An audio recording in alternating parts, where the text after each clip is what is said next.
Graça e paz. Estamos aí em mais um estudo da Palavra de Deus para abençoar a sua vida em nome do Senhor Jesus. E hoje nós vamos fazer uma síntese dos 6 capítulos do livro de Gálatas. Evidentemente eu não vou esgotar todo, nem ter essa pretensão, mas nós vamos pegar algumas coisas bem interessantes para a gente estudar hoje. Em Gálatas, no capítulo 1, no versículo 4, diz assim: o qual se entregou a si mesmo pelos nossos pecados, para nos desarraigar deste mundo perverso, segundo a vontade de nosso Deus e Pai. A primeira lição que nós tiramos aqui no versículo 4 é que a vontade de Deus, de fato, não é nos tirar do mundo, mas sim nos livrar do mal. Isso ele deixou bem claro lá em João, capítulo 17, no versículo 15, na oração que Jesus faz ali com os discípulos. Ele vai dizer: Pai, eu peço que não os tire do mundo, mas que os livre do mal. Então, qual seria o contexto de Jesus em desarraigar deste mundo? Quando nós olhamos para a questão mundo na Bíblia, nós entendemos que é um sistema corrompido pelo pecado. E é desse sistema que ele quer nos desarraigar, ou seja, nos tirar. Então, a intenção de Cristo é que eu e você sejamos luz nesse mundo jaz em trevas. No Evangelho de Mateus, no capítulo 5, no versículo 14 em diante, nós vamos ter essa percepção, quando Jesus vai dizer que vós sois a luz do mundo e o sal da terra. Ou seja, você já percebeu que o sal não há necessidade de uma grande quantidade para ele fazer diferença? Por um exemplo, você não pega 1 quilo de arroz e coloca 1 quilo de sal para temperar. Você põe apenas algumas pitadas, mas essas pitadas fazem toda a diferença. Talvez você não é a maioria no seu local de trabalho, na sua vizinhança, enfim, mas você é o sal que faz a diferença. Você é a luz que chega para trazer tudo aquilo que está oculto às claras. Foi para isso que Deus te chamou. A preocupação agora do apóstolo Paulo, a partir do versículo 6, é que ele está admirado que algumas pessoas estão transtornando o Evangelho, estão pervertendo o Evangelho. E quando nós olhamos esse texto, nós logo podemos nos remeter a Números, lá no capítulo 13, quando nós percebemos que 10 pessoas conseguiram influenciar cerca de quase 3 milhões de pessoas. Então, nós temos que tomar cuidado, porque uma avalanche não começa grande, começa pequeno, ok? E ela vai tomando uma proporção maior. Então, Paulo está dizendo: olha, toma cuidado, porque algumas pessoas vão se infiltrar e vão tentar manipular vocês. Não cedam. E o versículo 8 e 9 ainda vai dizer o seguinte: ainda que nós mesmos, ou um anjo vindo do céu, nos pregue um evangelho que vá além desse, que seja anátema, ou seja, maldito. E o versículo 9 é uma repetição do versículo 8. Por quê? Para deixar bem claro para mim e para você que Satanás, ele se transfigura em anjo de luz.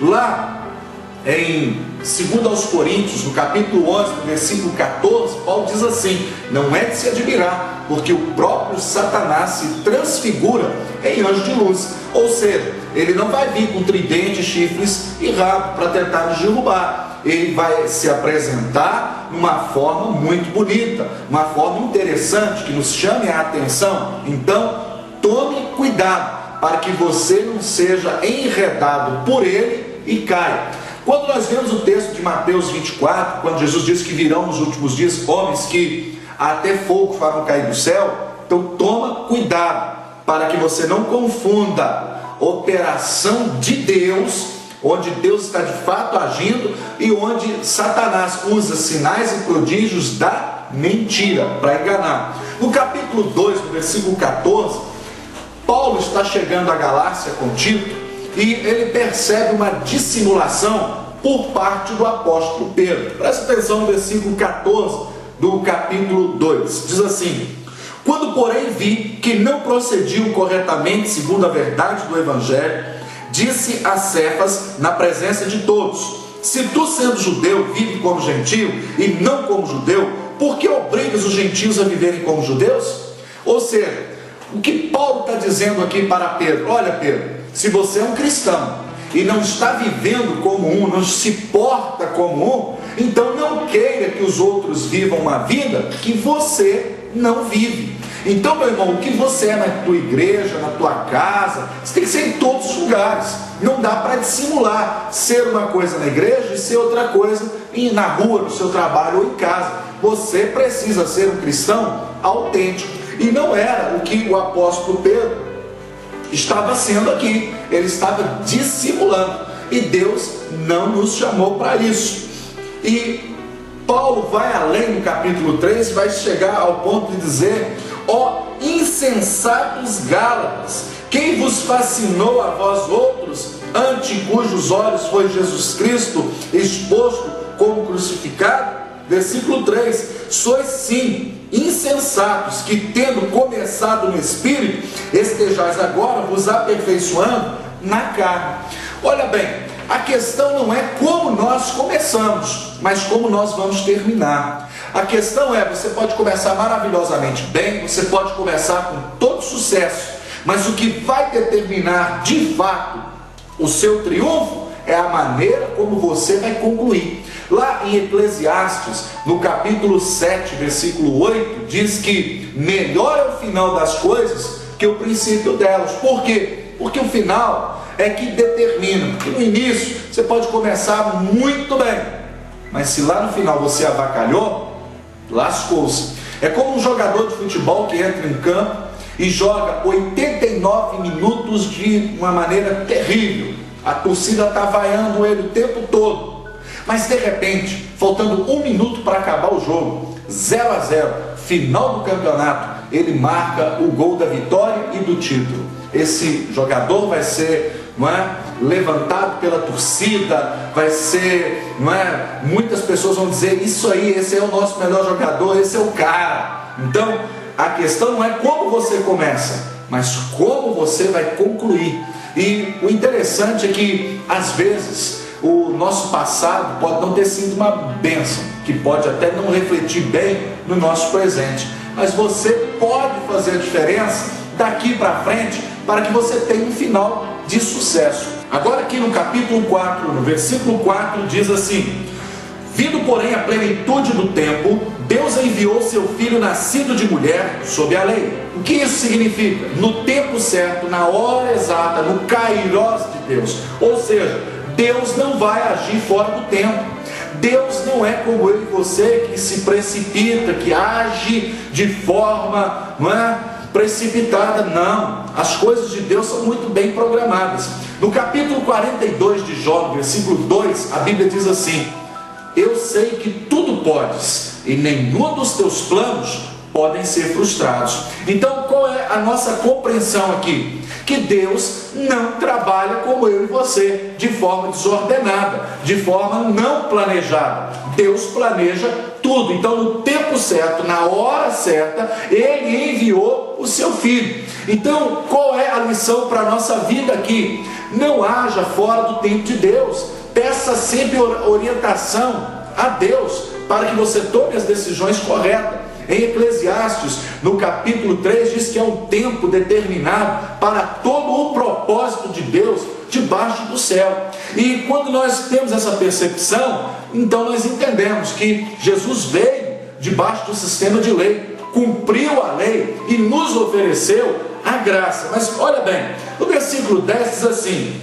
guardais dias e meses e tempos e anos, receio de vós tenha eu trabalhado em vão para convosco. Olha bem, os Gálatas diziam o seguinte: olha, Jesus de fato é o Messias, mas nós, como bons judeus, precisamos cumprir também a lei. Através desse ato, eles diziam que Jesus não era suficiente. Então, meu irmão, e Paulo está dizendo: receio que eu tenha trabalhado em vão. Por quê? Porque vocês ainda estão guardando dia, mês, ano, e Jesus veio e aboliu isso tudo. Olha o que diz o apóstolo Paulo, escrevendo aos Colossenses, no capítulo 2, a partir do versículo 16: ninguém, pois, vos julgue por causa de comida e bebida, ou dia de festa, ou lua nova, ou sábados, porque tudo isso tem sido sombra das coisas que haviam de vir, porém o corpo é de Cristo.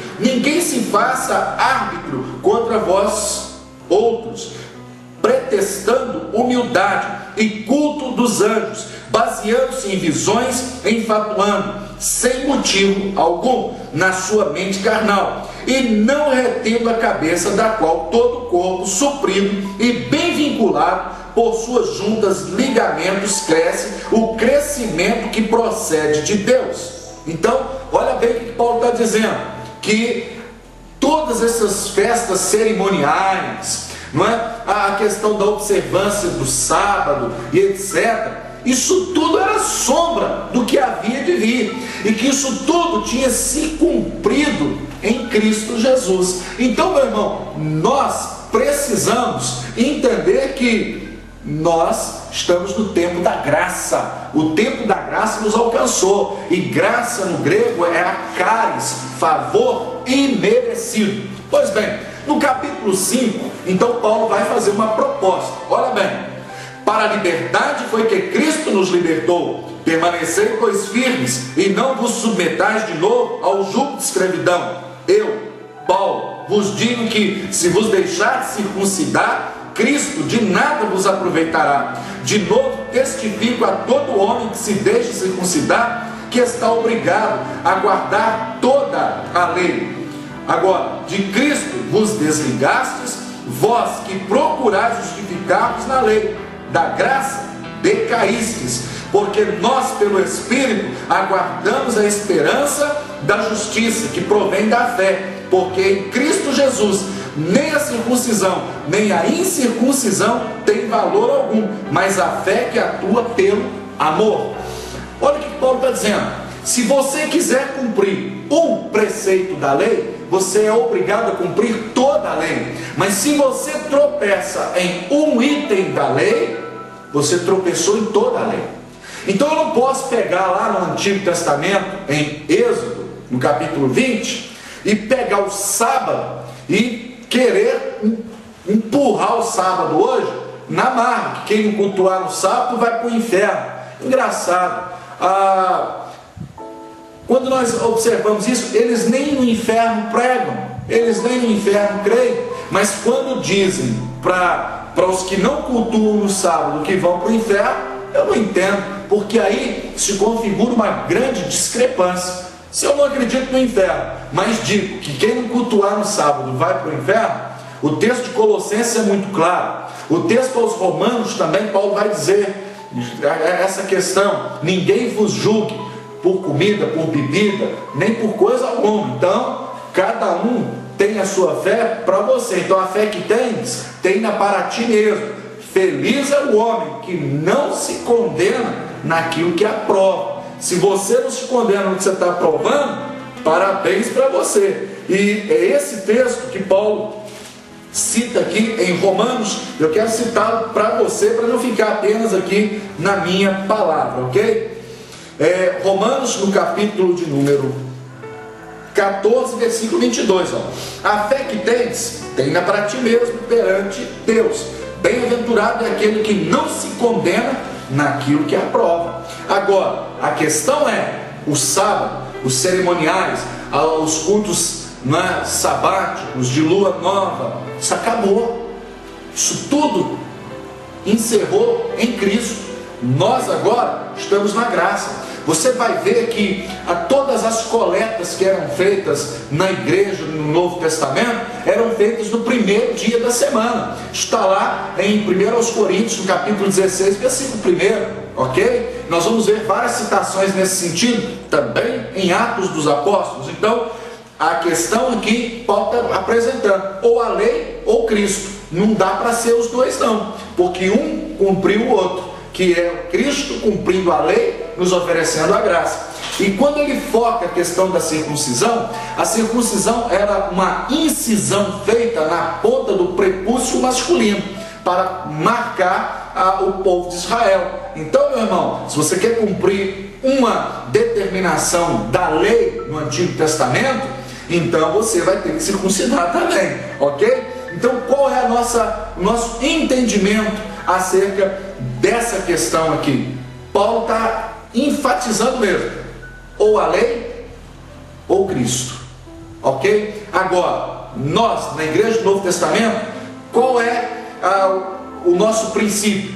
Aquilo que Jesus aboliu, abolido está. Aquilo que ele rechaçou, está rechaçado. Aquilo que ele falou, faz, vamos fazer. Aquilo que ele disse, não faça, nós não vamos fazer, porque isso se cumpriu nele na cruz. E o interessante é que quando vemos essa questão da observância de leis, muitos irmãos ficam meio irados. E você já ouviu falar do crente pitbull? Pois é, ele está na Bíblia, está aqui no versículo 15 de Gálatas 5, que diz assim: se vós, porém, vos mordeis e devorais uns aos outros, vede que não sejais mutuamente destruídos.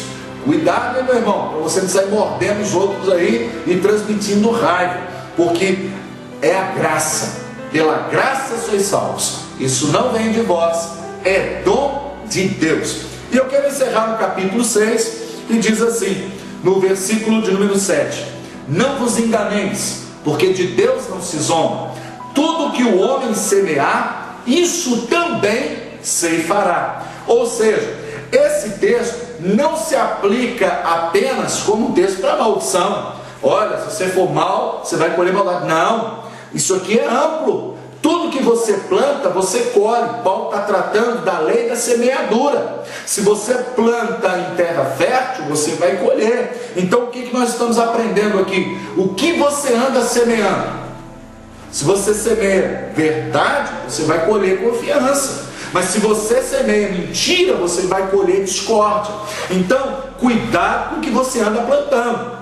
Porque você, meu irmão, é livre para tomar a decisão que você quiser tomar. Você só não é mais livre para escolher as consequências nas quais a sua decisão vai te levar. É disso que Paulo está tratando aqui. E ele finaliza no versículo 17 dizendo: quanto ao mais, ninguém me moleste, porque eu trago no meu corpo as marcas de Jesus. E eu pergunto para você que está me acompanhando aí, não é? Pelo programa na rádio, pelo blog, enfim, você traz no seu corpo as marcas de Cristo? Quais são essas marcas nas quais Paulo se referia? Naufrágios, açoites, pedradas, noites sem dormir, prisões. Eu tenho no meu corpo as marcas. Então, meu irmão, nós precisamos começar a trazer as marcas de Cristo na nossa vida. Se nós dizemos que somos de Deus, então devemos viver como homens e mulheres de Deus. Quando o apóstolo Paulo diz: olha, combati um bom combate, terminei a carreira e guardei a fé. Desde agora, a coroa da justiça me está reservada, ao qual o Senhor, justo juiz, me dará naquele dia, e não somente a mim, mas a todos aqueles que amam a sua vinda. Eu e você, meu irmão, ainda estamos combatendo um combate. Muitas pessoas que estão me ouvindo agora estão combatendo um combate contra as drogas, contra a falta de estrutura familiar, contra o desemprego, falta de saúde, falta de fé, incredulidade, falta de comunhão. Cada um tem a sua batalha individual, cada um tem o seu combate, a sua carreira, ou seja, a sua corrida. Mas quando ele vier, não importa em que ponto da corrida você está, se lá atrás, no meio ou quase chegando, o importante é que onde você estiver, se você estiver correndo em direção ao prêmio, como diz Filipenses 3,14, direto para o alvo, ele vai te pegar onde você estiver e fará com que você cruze a linha de chegada. Mas o que vai ser o teu passaporte é se você tem a marca de Jesus na sua vida, se o sangue de Jesus cobriu e limpou os seus pecados. Porque em 1 João 7 diz que se andarmos na luz, como Ele na luz está, temos paz uns com os outros, e o sangue de Jesus Cristo, seu Filho, nos purifica de todo pecado. Querido, que Deus possa abençoar você, que você traga em si as marcas de Cristo, crendo que o que você plantar, você vai colher. Que Deus abençoe você. Até o próximo estudo, em o nome do Senhor Jesus. Amém.